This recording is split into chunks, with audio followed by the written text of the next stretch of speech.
అప్సరసలు ఎలా పుట్టారో తెలిస్తే మీరు ఖచ్చితంగా ఆశ్చర్యపోతారు. దీని గురించి పద్మపురాణంలో బ్రహ్మకాండంలో వివరించి ఉంది. సత్యయుగంలో దూర్వాస ముని ఇంద్రుణ్ణి కలవడానికి వెళ్తాడు.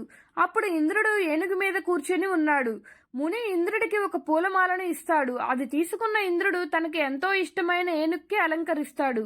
కానీ ఆ ఏనుగు అది నేల మీద వేసి తొక్కుతుంది. ఎందుకంటే దానికి ఆ పూలమాల విలువ తెలియదు కనుక అలా చేసింది.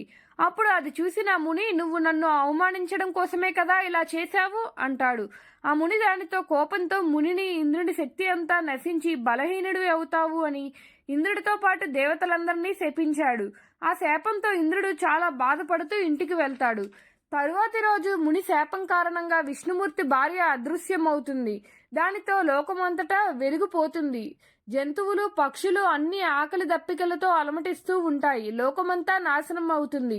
భూమి అంతా బీడు భూమిగా మారుతుంది. దీనికై దేవతలంతా కలిసి బ్రహ్మదేవుని దగ్గరకు వెళ్తారు. బ్రహ్మ దేవతల్ని మునుల్ని పాల సముద్రంలో ఉన్న విష్ణుమూర్తి దగ్గరకు తీసుకువెళ్తాడు.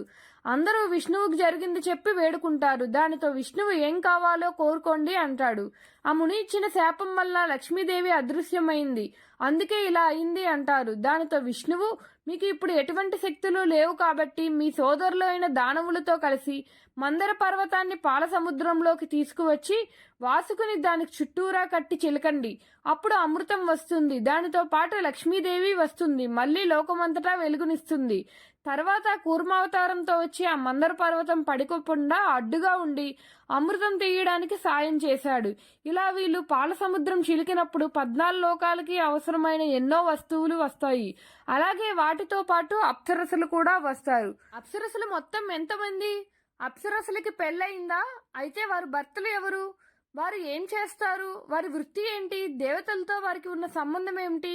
ఇవన్నీ తెలుసుకోవాలంటే నేను లాంగ్ వీడియో అప్లోడ్ చేసాను, చూసేయండి. ఇలాంటి కంటెంట్ కోసం మన ఛానల్ని సబ్స్క్రైబ్ చేసుకొని లైక్ చేయండి. Thank you for watching.